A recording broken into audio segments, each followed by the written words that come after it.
ਬਿਗਨਨ ਕੇ ਨਾਸਕ ਹਰ ਗੋਬਿੰਦ ਸ਼ੁਭ ਸੁਮਤ ਪਰਕਾਸ਼ਕ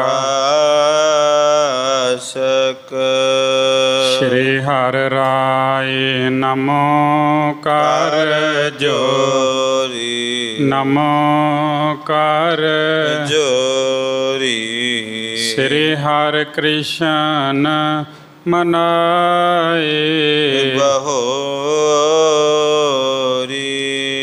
ਤੇਗ ਬਹਾਦਰ ਪਰਮ ਕਿਰਪਾ ਪਰਮ ਕਿਰਪਾ ਸ਼੍ਰੀ ਗੁਰੂ ਗੋਬਿੰਦ ਸਿੰਘ ਵਿਸਾਲ ਧਰੋਂ ਧਰਾ ਪਰ ਪੁੰਨ ਪੁੰਨ ਸੇਸਾ ਪੁੰਨ ਪੁੰਨ ਸੇਸਾ ਬੰਦੋਂ ਬਾਰ ਬਾਰ ਜਗਦੀਸਾ ਜਿਸ ਮੈਂ ਅੰਮ੍ਰਿਤ ਗਿਆਨ ਹੈ ਮਾਨਕ ਭਗਤ ਵੈਰਾਗ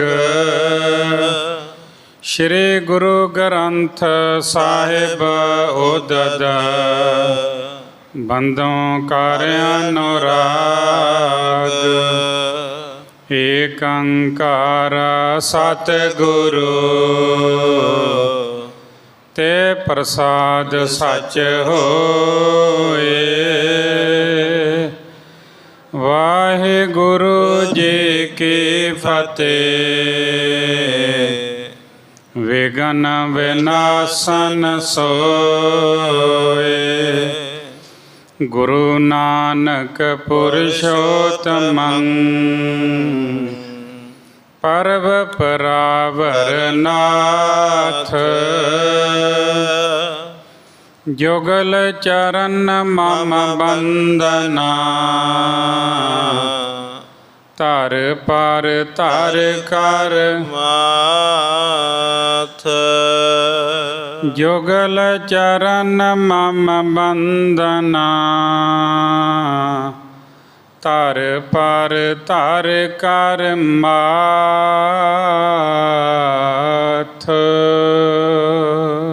ਸਤਨਾਮ ਵਾਹਿਗੁਰੂ ਜੀ।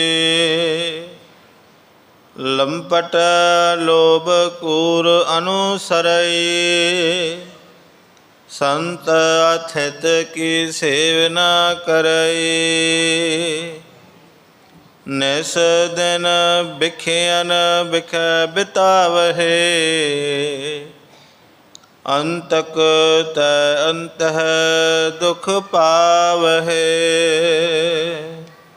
ਜਾਰਾ ਜਹੂਰ ਹਾਜ਼ਰਾ ਹਜੂਰ ਸਰਬ ਕਲਾ ਭਰਪੂਰ ਚਬਰ ਛਤਰ ਤਖਤ ਦੇ ਮਾਲਕ ਦਸਾਂ ਪਾਤਸ਼ਾਹੀਆਂ ਦੀ ਜੋਤ ਜੁਗੋ ਜੁਗ ਅਟਲ ਧੰਨ ਧੰਨ ਸਾਹਿਬ ਸ੍ਰੀ ਗੁਰੂ ਗ੍ਰੰਥ ਸਾਹਿਬ ਜੀ ਦੀ ਪਵਿੱਤਰ ਪਾਵਨ ਹਜ਼ੂਰੀ ਅੰਦਰ ਬਿਰਾਜਮਾਨ ਪਰਮ ਸਨਮਾਨਯੋਗ ਗੁਰੂ ਕੀ ਸਾਜੀ ਨਵਾਜੀ ਸਾਧ ਸੰਗਤ ਜੀ, ਆਪ ਜੀ ਵਡਭਾਗੇ ਹੋ। ਗੁਰੂ ਸਾਹਿਬ ਜੀ ਦੀ ਪਾਵਨ ਹਜ਼ੂਰੀ ਅੰਦਰ ਬੈਠ ਕਰਕੇ ਗੁਰਬਾਣੀ ਦਾ ਮਨੋਹਰ ਕੀਰਤਨ ਸਰਵਣ ਕਰਦੇ ਹੋਏ ਆਪਣਾ ਜਨਮ ਸਫਲ ਬਣਾ ਰਹੇ ਹੋ। ਸਾਰੇ ਮਿਲ ਕੇ ਬੜੇ ਪਿਆਰ ਸਤਿਕਾਰ ਦੇ ਨਾਲ ਫਤਿਹ ਬੁਲਾਓ ਜੀ। ਵਾਹਿਗੁਰੂ ਜੀ ਕਾ ਖਾਲਸਾ ਵਾਹਿਗੁਰੂ ਜੀ ਕੀ ਫਤਿਹ। ਬੜੇ ਹੀ ਪਿਆਰ ਸਤਿਕਾਰ ਦੇ ਨਾਲ ਆਪ ਜੀ ਹਰ ਰੋਜ਼ ਇਹ ਪਾਵਨ ਕਥਾ ਸਰਵਣ ਕਰਦੇ ਹੋ। ਪਿਛੇ ਪ੍ਰਸੰਗ ਦੇ ਵਿੱਚ ਆਪ ਜੀ ਨੇ ਸਰਵਣ ਕੀਤਾ ਹੈ ਗੁਰੂ ਨਾਨਕ ਦੇਵ ਜੀ ਮਹਾਰਾਜ ਜਦੋਂ ਪੰਡਤ ਨੂੰ ਉਪਦੇਸ਼ ਦਿੰਦੇ ਹਨ ਕਿ ਭਾਈ ਵਾਹਿਗੁਰੂ ਦਾ ਸਿਮਰਨ ਕਰਿਆ ਕਰੋ, ਪਰਮਾਤਮਾ ਦਾ ਨਾਮ ਜਪਿਆ ਕਰੋ। ਉਹ ਕਹਿੰਦਾ ਸੀ ਝੂਠ ਤੋਂ ਬਿਨਾਂ ਸਰਦਾ ਨਹੀਂ। ਅਤੇ ਗੁਰੂ ਨਾਨਕ ਦੇਵ ਜੀ ਮਹਾਰਾਜ ਕਹਿੰਦੇ ਸੱਚ ਬੋਲੋਗੇ ਰਿੱਧੀਆਂ ਸਿੱਧੀਆਂ ਵੀ ਪ੍ਰਾਪਤ ਹੋ ਜਾਣਗੀਆਂ। ਸੱਚ ਬੋਲੋਗੇ ਪਰਮਾਤਮਾ ਖੁਸ਼ ਹੋਵੇਗਾ। ਹੱਥ ਜੋੜ ਕੇ ਬ੍ਰਾਹਮਣ ਨੇ ਨਮਸਕਾਰ ਕੀਤੀ। ਪਾਪਾਂ ਦੇ ਨਾਸ ਕਰਨ ਵਾਲੇ ਗੁਰੂ ਜੀਓ ਮੇਰੀ ਮੁਕਤੀ ਕਰੋ। ਤੁਸੀਂ ਪੂਰਨ ਪੁਰਸ਼ ਸੰਤ ਜਗਤ ਦੇ ਮਾਲਕ, ਇਸ ਤਰ੍ਹਾਂ ਕਹਿ ਕੇ ਚਰਨਾਂ ਕਮਲਾਂ 'ਤੇ ਉਹਨੇ ਸੀਸ ਰੱਖ ਦਿੱਤਾ।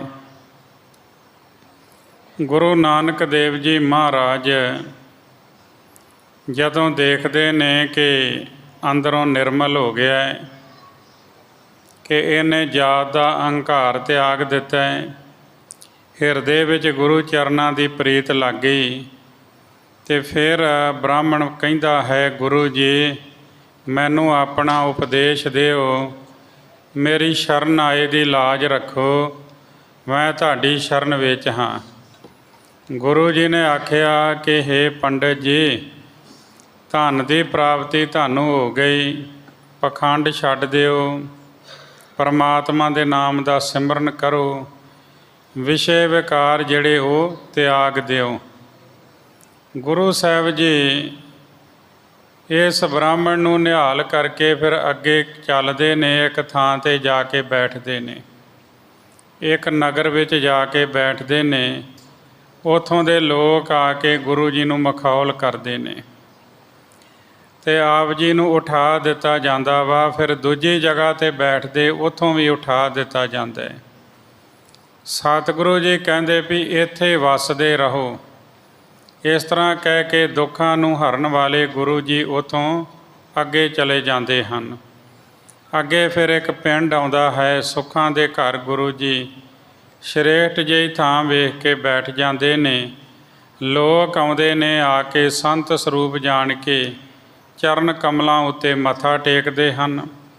ਬਹੁਤ ਪ੍ਰੇਮ ਦੇ ਨਾਲ ਉਹਨਾਂ ਨੇ ਸੇਵਾ ਕੀਤੀ।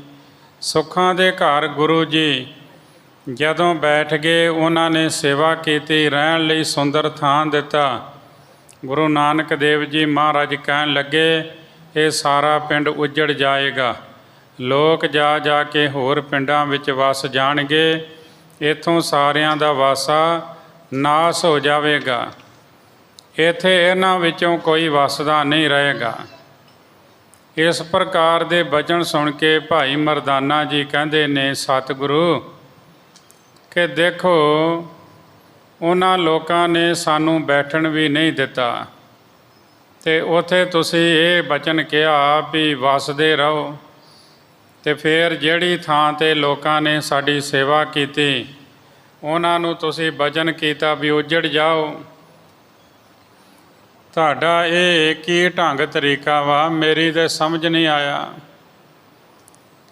ਗੁਰੂ ਜੀ ਨੇ ਫਰਮਾਇਆ ਕਿ ਜੇਕਰ ਇਸ ਪਿੰਡ ਦੇ ਲੋਕੀ ਬਹੁਤ ਸਾਰੇ ਪਿੰਡਾਂ ਵਿੱਚ ਜਾ ਕੇ ਵਸਣਗੇ ਜਿਨ੍ਹਾਂ ਨੇ ਸਾਡੀ ਸੇਵਾ ਕੀਤੀ ਹੈ, ਜਿਨ੍ਹਾਂ ਨੇ ਸਾਡਾ ਸਤਿਕਾਰ ਕੀਤਾ ਹੈ, ਇਹ ਇੱਥੋਂ ਉੱਜੜ ਕੇ ਹੋਰ ਪਿੰਡਾਂ ਵਿੱਚ ਜਾ ਕੇ ਵਸਣਗੇ ਤਾਂ ਸਾਰਿਆਂ ਨੂੰ ਚੰਗੀ ਮੱਤ ਸਿਖਾਉਣਗੇ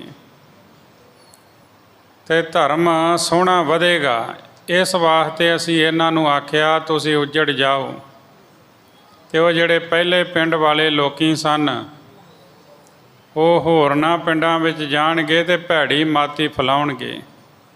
ਇਸ ਵਾਸਤੇ ਉਹਨਾਂ ਨੂੰ ਆਖਿਆ ਵੀ ਤੁਸੀਂ ਇੱਥੇ ਵੱਸਦੇ ਰਹੋ, ਕਿਉਂਕਿ ਬੁਰਾਈਆਂ ਦਾ ਵਾਧਾ ਕਰਨਗੇ ਜੇ ਹੋਰ ਕਿਤੇ ਚਲੇ ਗਏ।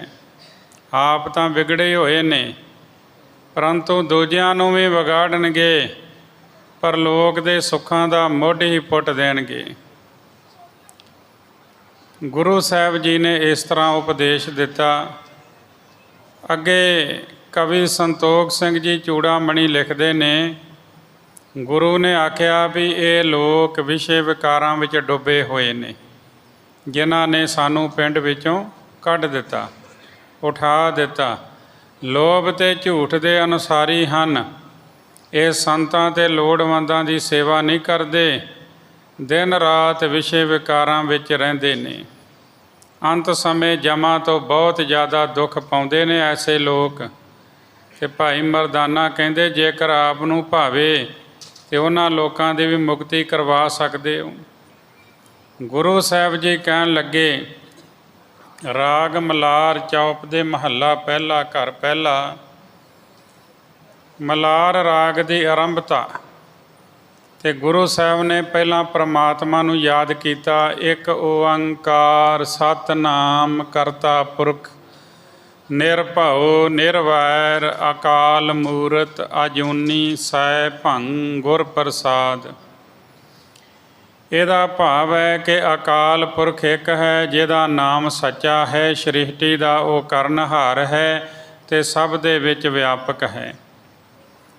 ਉਹ ਭੈ ਤੋਂ ਰਹਿਤ ਹੈ, ਵੈਰ ਤੋਂ ਰਹਿਤ ਹੈ, ਜਿਹਦਾ ਅਕਾਲ ਮੂਰਤ, ਉਹ ਕਾਲ ਤੋਂ ਵੀ ਰਹਿਤ ਹੈ। ਉਹਦੀ ਹਸਤੀ ਮੌਤ ਦੇ ਭੈ ਵਿੱਚ ਨਹੀਂ, ਸਗੋਂ ਮੌਤ ਉਹਦੇ ਹੁਕਮ ਵਿੱਚ ਚੱਲਦੀ ਹੈ। ਅਜੂਨੀ ਜੂਨਾਂ ਵਿੱਚ ਨਹੀਂ ਆਉਂਦਾ, ਆਪਣੇ ਪ੍ਰਕਾਸ਼ ਤੋਂ ਹੀ ਪ੍ਰਕਾਸ਼ਮਾਨ ਹੈ। ਐਸਾ ਪਰਮਾਤਮਾ ਗੁਰੂ ਦੀ ਕਿਰਪਾ ਨਾਲ ਮਿਲਦਾ ਹੈ। ਫਿਰ ਆਖਦੇ ਖਾਣਾ ਪੀਣਾ ਹੱਸਣਾ ਸੌਣਾ ਵਿਸਰ ਗਿਆ ਹੈ ਮਰਨਾ। ਜਿਹੜੇ ਐਸੇ ਲੋਕ ਇਹ ਹੀ ਨਹੀਂ, ਬੜੇ ਲੋਕ ਨੇ ਸੰਸਾਰ ਦੇ ਵਿੱਚ ਜਿਨ੍ਹਾਂ ਨੂੰ ਖਾਣ ਪੀਣ ਹੱਸਣ ਸੌਣ ਵਿੱਚ ਲੱਗ ਕੇ ਕਹਿੰਦੇ ਮੌਤ ਹੀ ਭੁੱਲ ਗਈ ਹੈ। ਜਿਨ੍ਹਾਂ ਮਰਨਾ ਵਿਸਾਰ ਦਿੱਤਾ, ਮੌਤ ਨੂੰ ਭੁਲਾਈ ਬੈਠੇ ਨੇ। ਖਸਮ ਵਿਸਾਰ ਖੁਆਰੀ ਕੀਨੀ, ਧ੍ਰਿਗ ਜੀਵਨ ਨਹੀਂ ਰਹਿਣਾ। ਕਿ ਆਪਣੇ ਮਾਲਕ ਨੂੰ ਭੁਲਾ ਕੇ ਪ੍ਰਾਣੀ ਜਿਹੜੇ ਨੇ ਉਹ ਇਹਨਾਂ ਚੀਜ਼ਾਂ ਵਿੱਚ ਲੱਗ ਗਏ, ਆਪਣੇ ਆਪ ਨੂੰ ਤਬਾਹ ਕਰਕੇ ਆਪਣੀ ਜ਼ਿੰਦਗੀ ਨੂੰ ਫਿਟਕਾਰ ਯੋਗ ਇਹਨਾਂ ਬਣਾ ਲਿਆ ਹੈ। ਅਤੇ ਸਾਰਿਆਂ ਨੂੰ ਸਤਿਗੁਰੂ ਨੇ ਉਪਦੇਸ਼ ਦਿੱਤਾ। ਸਾਡੇ ਲਈ ਵੀ ਇਹ ਉਪਦੇਸ਼ ਹੈ, ਹਰ ਇੱਕ ਮਨੁੱਖ ਮਾਤਰ ਵਾਸਤੇ। ਪ੍ਰਾਣੀ ਏਕੋ ਨਾਮ ਧਿਆਵੋ, ਆਪਣੀ ਪਤ ਸੇਤੀ ਘਰ ਜਾਵੋ। ਕਹਿਣ ਤੋਂ ਭਾਵ ਹੈ ਕਿ ਜੇ ਇੱਥੇ ਠਹਿਰਨਾ ਨਹੀਂ, ਕਿਉਂਕਿ ਇੱਥੇ ਕੁਝ ਸਮੇਂ ਵਾਸਤੇ ਆਏ ਹਾਂ, ਅਤੇ ਬੰਦੇ ਇੱਕ ਪਰਮਾਤਮਾ ਦਾ ਨਾਮ ਸਿਮਰਨ ਕਰ, ਇੱਜ਼ਤ ਦੇ ਨਾਲ ਆਪਣੇ ਅਸਲੀ ਘਰ ਦੇ ਵਿੱਚ ਪਹੁੰਚ। ਤੁਧਨੋਂ ਸੇਵੇ ਤੁਝ ਕਿਆ ਦੇਵੇਂ। ਕਹਿੰਦੇ ਰੱਬ ਜੀ ਜਿਹੜਾ ਤੇਰਾ ਧਿਆਨ ਧਰਦੇ ਨੇ ਉਹ ਤੈਨੂੰ ਕੀ ਦਿੰਦੇ ਨੇ, ਸਗੋਂ ਮੰਗੇ ਲੇਵੇਂ ਰਹੇ ਨਹੀਂ। ਉਹ ਤੇਰੇ ਤੋਂ ਕੁਝ ਮੰਗਦੇ ਹੀ ਹਨ, ਤੈਨੂੰ ਕੁਝ ਦਿੰਦੇ ਨਹੀਂ ਹੈ, ਤੇਰੇ ਤੋਂ ਲੈਂਦੇ ਹਨ।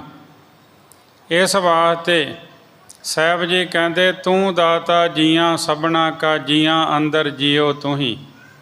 ਤੂੰ ਸਾਰਿਆਂ ਨੂੰ ਦਾਤਾਂ ਦੇਣ ਵਾਲਾ ਵੱਡਾ ਦਾਤਾ ਹੈ।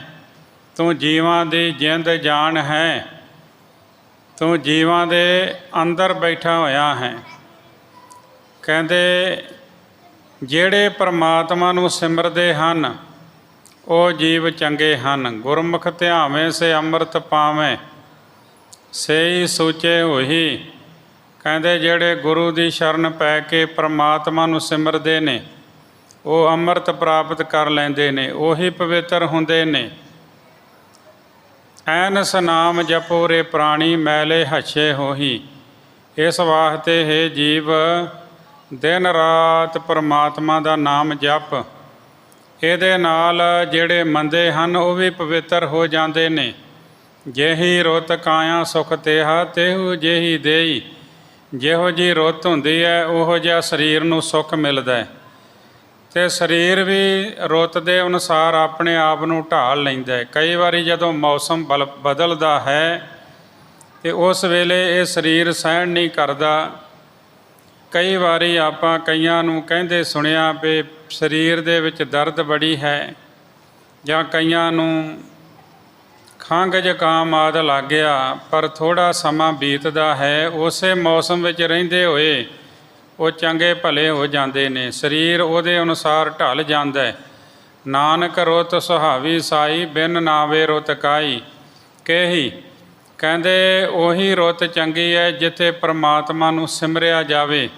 ਸਾਹਿਬ ਦੇ ਨਾਮ ਤੋਂ ਬਿਨਾਂ ਕੋਈ ਵੀ ਮੌਸਮ ਜਿਹੜਾ ਹੈ ਉਹ ਠੀਕ ਨਹੀਂ। ਮੌਸਮ ਉਹੀ ਠੀਕ ਹੈ, ਭਾਵੇਂ ਅੱਤ ਦੀ ਗਰਮੀ ਕਿਉਂ ਨਾ ਹੋਵੇ, ਅਤੇ ਜਿਹੜਾ ਪਰਮਾਤਮਾ ਦੇ ਨਾਮ ਨੂੰ ਸਿਮਰਦਾ ਹੈ ਉਹਦੇ ਉੱਤੇ ਪ੍ਰਭਾਵ ਨਹੀਂ ਪੈਂਦਾ। ਭਾਵੇਂ ਕਿੰਨੀ ਸਰਦੀ ਹੋਵੇ, ਜਿਹੜਾ ਨਾਮ ਸਿਮਰਨ ਵਾਲਾ ਹੈ ਉਹਦੇ ਪ੍ਰਭਾਵ ਨੂੰ ਕਬੂਲਦਾ ਨਹੀਂ। ਲੋਕਨ ਸਰਬ ਸ਼ਬਦ ਸੁਣ ਕਰਕੇ ਸਿੱਖ ਭੈ ਸਤਿਗੁਰ ਵਿਚਰਕੈ। ਸਾਰਾ ਸ਼ਬਦ ਸੁਣ ਕੇ ਵਿਚਾਰ ਕੀਤੀ, ਗੁਰੂ ਦੇ ਸਿੱਖ ਬਣ ਗਏ। ਵਾਹਿਗੁਰੂ ਦੇ ਨਾਮ ਦਾ ਸਿਮਰਨ ਕਰਨ ਲੱਗ ਪਏ, ਹਿਰਦੇ ਵਿੱਚੋਂ ਵਿਸ਼ੇ ਵਿਕਾਰਾਂ ਦਾ ਤਿਆਗ ਕਰ ਦਿੱਤਾ। ਇਸ ਤਰ੍ਹਾਂ ਗੁਰੂ ਨਾਨਕ ਦੇਵ ਜੀ ਮਹਾਰਾਜ ਨੇ ਉਹਨਾਂ ਨੂੰ ਪਰਮਾਤਮਾ ਦੇ ਰਾਹ ਦੇ ਉੱਤੇ ਤੋਰਿਆ। ਬੜੇ ਪਿਆਰ ਦੇ ਨਾਲ ਕਵੀ ਸੰਤੋਖ ਸਿੰਘ ਜੀ ਅੱਗੇ ਪ੍ਰਸੰਗ ਬਿਆਨ ਕਰਦੇ ਹਨ ਕਿ ਸੱਤ ਘਰਾਂ ਵਿਖੇ ਇੱਕ ਦੁਖੀ ਸ਼ਾਹੂਕਾਰ ਹੈ। ਸਤਿਗੁਰੂ ਜੀ ਨੇ ਉਹਦਾ ਉਧਾਰ ਕਰਨਾ, ਉਹਦਾ ਦੁੱਖ ਦੂਰ ਕਰਨਾ। ਬੜੇ ਪਿਆਰ ਸਤਿਕਾਰ ਦੇ ਨਾਲ ਸਰਵਣ ਕਰੋ, ਇੱਕ ਵਾਰ ਉਚਾਰਨ ਕਰੋ ਜੀ, ਸਤਿਨਾਮ ਵਾਹਿਗੁਰੂ ਜੀ। ਸੁਖ ਸਾਗਰ ਨਾਗਰ ਗੁਰੂ, ਜਗਤ ਉਜਾਗਰ ਰੂਪ। ਗੁਰੂ ਜੀ ਸੁੱਖਾਂ ਦੇ ਸਮੁੰਦਰ ਹਨ। ਸੁੱਖ ਸਾਗਰ, ਸੁੱਖਾਂ ਦੇ ਸਮੁੰਦਰ ਹਨ, ਅਤੇ ਹਰ ਗੁਣ ਦੇ ਵਿੱਚ ਨਿਪੁੰਨ। ਜਗਤ ਉਜਾਗਰ ਰੂਪ, ਉਹਦਾ ਸਰੂਪ ਜਗਤ ਦੇ ਵਿੱਚ ਪ੍ਰਸਿੱਧ ਹੈ ਜੀ। ਬੰਦੋ ਪਦ ਅਰਬਿੰਦ ਕੋ, ਉਚਰੋ ਕਥਾ ਅਨੂਪ। ਕਵੀ ਸੰਤੋਖ ਸਿੰਘ ਜੀ ਕਹਿੰਦੇ, ਮੈਂ ਗੁਰੂ ਦੇ ਚਰਨ ਕਮਲਾਂ ਨੂੰ ਨਮਸਕਾਰ ਕਰਕੇ ਅੱਗੇ ਹੋਰ ਕਥਾ ਉਚਾਰਦਾ ਹਾਂ ਜੀ। ਸ੍ਰੀ ਅੰਗਦ ਸੁਨ ਕਥਾ ਸੁਹਾਨੀ, ਗਮਨ ਕੀਨ ਆਗੇ ਗੁਣ ਖਾਨੀ। ਗੁਰੂ ਅੰਗਦ ਦੇਵ ਜੀ ਮਹਾਰਾਜ ਹੁਣ ਸ਼ੋਭਾ ਦੇਣ ਵਾਲੀ ਕਥਾ ਸੁਣੋ। ਗੁਣਾਂ ਦੀ ਖਾਨ ਗੁਰੂ ਨਾਨਕ ਦੇਵ ਜੀ ਮਹਾਰਾਜ ਨੇ ਅੱਗੇ ਜਾਣ ਵਾਸਤੇ ਸਫ਼ਰ ਸ਼ੁਰੂ ਕੀਤਾ ਜੀ। ਉਤੋ ਸਤ ਘਰਾ ਏਕ ਸਥਾਨਾ, ਤਹਾਂ ਪਹੁੰਚੇ ਕਿਰਪਾ ਨਿਧਾਨਾ। ਇੱਕ ਨਗਰ ਸੱਤ ਘਰਾ, ਇਹ ਨਗਰ ਜ਼ਿਲ੍ਹਾ ਮਿੰਟ ਗੁਮਰੀ ਪਾਕਿਸਤਾਨ ਦੇ ਵਿੱਚ ਹੈ। ਹੁਣ ਉੱਥੇ ਸਤਿਗੁਰੂ ਜੀ ਪਹੁੰਚੇ। ਕਿਰਪਾ ਦੇ ਭੰਡਾਰ ਗੁਰੂ ਨਾਨਕ ਦੇਵ ਜੀ ਮਹਾਰਾਜ ਚੱਲਦੇ ਚੱਲਦੇ ਪਹੁੰਚ ਗਏ ਹਨ ਜੀ। ਗਮਨੇ ਬਹੁਰ ਬਾਜ਼ਾਰ ਮਝਾਰਾ, ਬੈਠ ਗਏ ਕਹਾਟ ਉਦਾਰਾ। ਫਿਰ ਗੁਰੂ ਜੀ ਬਾਜ਼ਾਰ ਦੇ ਵਿੱਚ ਗਏ, ਇੱਕ ਸ਼ਰੇਠ ਖੁੱਲੀ ਜੀ ਦੁਕਾਨ ਦੇ ਸਾਹਮਣੇ ਬੈਠ ਗਏ ਜੀ। ਉਤੋਂ ਧਨਾੜ ਸ਼ਾਹ ਇੱਕ ਭਾਰੀ, ਕਾਮੇ ਜਿਹ ਕੇ ਬਹੁਤ ਅਗਾਰੇ। ਇੱਕ ਵੱਡਾ ਧਨਾੜ ਸ਼ਾਹੂਕਾਰ ਸੀ, ਉਹ ਦੁਕਾਨ ਦਾ ਮਾਲਕ ਸੀ, ਜਿਹਨੇ ਅੱਗੇ ਬਹੁਤ ਨੌਕਰ ਚਾਕਰ ਰੱਖੇ ਹੋਏ ਸਨ ਜੀ। ਜਗ ਕੇ ਧੰਦ ਅਦਿਕ ਸੋ ਕਰੇ, ਹਿਰਦੇ ਨਾਮ ਹਰ ਕਦੇ ਨ ਧਰੇ। ਜਗਤ ਦੇ ਧੰਦਿਆਂ ਵਿੱਚ, ਕੰਮਾਂ ਕਾਰਾਂ ਵਿੱਚ ਬੜਾ ਖਚਤ ਰਹਿੰਦਾ ਸੀ, ਤੇ ਪ੍ਰਭੂ ਦਾ ਨਾਮ ਕਦੇ ਵੀ ਸਿਮਰਦਾ ਨਹੀਂ ਸੀ ਜੀ। ਕਰਤ ਬਨਜ ਸਭ ਦਿਵਸ ਬਿਤਾਵਤ, ਪਚੀ ਭਇਓ ਕਬਹਿ ਨ ਬਿਸਰਾਵਤ। ਉਹ ਵਪਾਰ ਕਰਨ ਦੇ ਵਿੱਚ ਹੀ ਸਾਰਾ ਦਿਨ ਬਿਤਾ ਦਿੰਦਾ ਸੀ, ਤੇ ਉਹ ਵਿਹਾਰਾਂ ਵਿੱਚ ਖਚਤ ਹੋਇਆ, ਕਦੇ ਆਪਣੇ ਕੰਮਾਂ ਨੂੰ ਭੁੱਲਦਾ ਨਹੀਂ ਸੀ ਜੀ। ਘਟੇ ਦੋਏ ਦਿਨ ਜਬ ਰਹਾ, ਮਰਦਾਨੇ ਦ੍ਰਿਗ ਲਾਏ। ਜਦ 2 ਘੜੀ ਦਿਨ ਰਹਿ ਗਿਆ, ਮਰਦਾਨੇ ਨੇ ਨੇਤਰ ਲਾ ਕੇ ਚੰਗੀ ਤਰ੍ਹਾਂ ਦੇਖਿਆ ਜੀ। ਕਹਿਓ ਸੁਖੇ ਬਹੁ ਸ਼ਾਹ ਇਹੋ, ਸੁਖ ਸੌ ਦਿਵਸ ਬਿਤਾਏ। ਭਾਈ ਮਰਦਾਨਾ ਕਹਿਣ ਲੱਗਾ, ਇਹ ਸ਼ਾਹੂਕਾਰ ਬੜਾ ਸੁਖੀ ਹੈ ਤੇ ਖੁਸ਼ੀ ਦੇ ਨਾਲ ਦਿਨ ਬਿਤਾਉਂਦਾ ਹੈ ਜੀ। ਕਬ ਕੇ ਤੁਮ ਬੈਠੇ ਇਸ ਥਾਈ, ਦ੍ਰਿਸ਼ਟ ਨ ਇਸਕੇ ਹਮ ਦਿਸ਼ ਆਏ। ਕਹਿਣ ਲੱਗੇ ਕਿ ਆਪਾਂ ਵੇਖੋ ਇਸ ਸਥਾਨ 'ਤੇ ਕਦੋਂ ਦੇ ਬੈਠੇ ਹੋਏ ਹਾਂ, ਸਾਡੇ ਵੱਲ ਅੱਖ ਭਰ ਕੇ ਇਹਨੇ ਵੇਖਿਆ ਵੀ ਨਹੀਂ ਹੈ ਜੀ। ਕਰਨ ਦਾਨ ਕੀ ਮਨ ਮਹਿ ਨਾਹੀ, ਬੇਮੁਖ ਸੰਤਨ ਤੇ ਇਹ ਆਹੀ। ਭਾਈ ਮਰਦਾਨਾ ਕਹਿੰਦੇ ਗੁਰੂ ਜੀ ਮਨ ਵਿੱਚ ਦਾਨ ਕਰਨ ਦੀ ਇੱਛਾ ਹੀ ਨਹੀਂ ਇਹਦੇ, ਇਹ ਸੰਤਾਂ ਤੋਂ ਬੇਮੁਖ ਲੱਗਦਾ ਹੈ ਜੀ। ਕਬਹਿ ਨਾ ਸੇਵ ਕਿਸੂ ਕੀ ਕਰੇ, ਭਾਉ ਭਗਤ ਕੋ ਹਿਰਦੈ ਨਾ ਧਰੇ। ਇਸ ਤਰ੍ਹਾਂ ਲੱਗ ਰਿਹਾ ਵੀ ਇਹ ਸ਼ਾਹੂਕਾਰ ਨਾ ਹੀ ਕਿਸੇ ਦੀ ਕਦੇ ਸੇਵਾ ਕਰਦਾ ਹੈ, ਨਾ ਆਪਣੇ ਹਿਰਦੇ ਵਿੱਚ ਭਗਤੀ ਤੇ ਪ੍ਰੇਮ ਧਾਰਨ ਕੀਤਾ ਹੈ ਜੀ। ਸੁਖੇ ਰਹਿਤ ਉਲਟੀ ਇਹ ਜਾਨੀ, ਸੁਨ ਕੈ ਅਸ ਬੋਲੇ ਗੁਣ ਖਾਨੀ। ਫਿਰ ਵੀ ਇਹ ਸੁਖੀ ਹੈ, ਮੈਨੂੰ ਇਹ ਗੱਲ ਉਲਟੀ ਜੀ ਜਾਪਦੀ ਹੈ। ਇਹ ਸੁਣ ਕੇ ਗੁਰੂ ਨਾਨਕ ਦੇਵ ਜੀ ਗੁਣਾਂ ਦੀ ਖਾਨ ਸਤਿਗੁਰੂ ਕਹਿੰਦੇ ਹਨ ਜੀ। ਰੇਤ ਕਲੁਖ ਕੇ ਦੁਖ ਕੋ ਦੇ, ਜਿਨਹਿ ਗਿਆਨ ਸੁਖਿਆ ਹੈ ਤੇਈ। ਕਹਿੰਦੇ ਇਹ ਰੀਤ ਹੈ ਕਿ ਪਾਪ ਤਾਂ ਸਦਾ ਦੁੱਖ ਹੀ ਦਿੰਦੇ ਹਨ। ਜਿਹੜਾ ਮਨੁੱਖ ਗਿਆਨਵਾਨ ਹੈ ਸਿਰਫ ਉਹੀ ਸੁਖੀ ਹੁੰਦਾ ਹੈ ਜੀ। ਬਿਨ ਸੂਰਜ ਕਬ ਨਹਿ ਦਿਨ ਆਹੀ, ਹੀਨ ਗਿਆਨ ਤਿਉ ਸੁਖ ਕਿਹ ਨਾਹੀ। ਕਹਿੰਦੇ ਜਿਸ ਤਰ੍ਹਾਂ ਸੂਰਜ ਤੋਂ ਬਿਨਾਂ ਕਦੇ ਦਿਨ ਨਹੀਂ ਚੜ੍ਹਦਾ, ਤਿਵੇਂ ਗਿਆਨਹੀਣ ਨੂੰ ਕਿਸੇ ਸੁੱਖ ਦੀ ਪ੍ਰਾਪਤੀ ਨਹੀਂ ਹੁੰਦੀ ਜੀ। ਜੇਕਰ ਤੇਰੇ ਉਰ ਸੰਦੇਹੋ, ਸਾਹ ਬੁਲਾਏ ਬੂਝ ਕਿਨ ਲੇਹੋ। ਜੇਕਰ ਮਰਦਾਨਿਆ ਤੇਰੇ ਹਿਰਦੇ ਵਿੱਚ ਕੋਈ ਸ਼ੰਕਾ ਹੈ ਤਾਂ ਸ਼ਾਹੂਕਾਰ ਨੂੰ ਬੁਲਾ ਕੇ ਕਿਉਂ ਨਹੀਂ ਪੁੱਛ ਲੈਂਦਾ ਜੀ। ਸੁਣ ਕਰ ਇਸ ਪ੍ਰਕਾਰ ਮਰਦਾਨੇ, ਸਾਹੁ ਸੰਗ ਤਬ ਬਚਨ ਬਖਾਨੇ। ਕਹਿੰਦੇ ਇਸ ਤਰ੍ਹਾਂ ਸੁਣ ਕੇ ਭਾਈ ਮਰਦਾਨੇ ਨੇ ਸ਼ਾਹੂਕਾਰ ਨੂੰ ਜਾ ਕੇ ਕਿਹਾ ਜੀ। ਸੁਖ ਵਿਸਾਰ ਮੈਂ ਤੁਮ ਕੋ ਜੋਵਾ, ਕੌਣ ਪੁੰਨ ਕੀਏ ਜਾਂਤੇ ਹੋਵਾ। ਭਾਈ ਮਰਦਾਨਾ ਸ਼ਾਹੂਕਾਰ ਨੂੰ ਕਹਿਣ ਲੱਗਾ ਵੀ ਮੈਂ ਤੁਹਾਨੂੰ ਬੜਾ ਸੁਖੀ ਵੇਖਿਆ ਹੈ, ਤੁਸੀਂ ਕਿਹੜੇ ਪੁੰਨ ਕੀਤੇ ਨੇ ਜਿਨ੍ਹਾਂ ਤੋਂ ਤੁਹਾਨੂੰ ਸੁਖ ਪ੍ਰਾਪਤ ਹੋਏ ਹਨ ਜੀ। ਜਾਂਤੇ ਨਿਸ ਦਿਨ ਜਾਣਤ ਨਾਹੀ, ਮਗਨ ਰਹਿਓ ਆਪਣੇ ਸੁਖ ਮਾਹੀ। ਕਹਿਣ ਲੱਗਾ ਕਿਹੜੇ ਤੁਸੀਂ ਪੁੰਨ ਕੀਤੇ ਨੇ, ਸੁੱਖ ਇੰਨਾ ਮਿਲਿਆ ਹੈ ਜਿਸ ਕਰਕੇ ਦਿਨ ਰਾਤ ਗੁਜ਼ਾਰਦਿਆਂ ਦਾ ਵੀ ਪਤਾ ਨਹੀਂ ਲੱਗਦਾ। ਤੁਸੀਂ ਆਪਣੇ ਸੁੱਖ ਵਿੱਚ ਹੀ ਡੁੱਬੇ ਰਹਿੰਦੇ ਹੋ ਜੀ।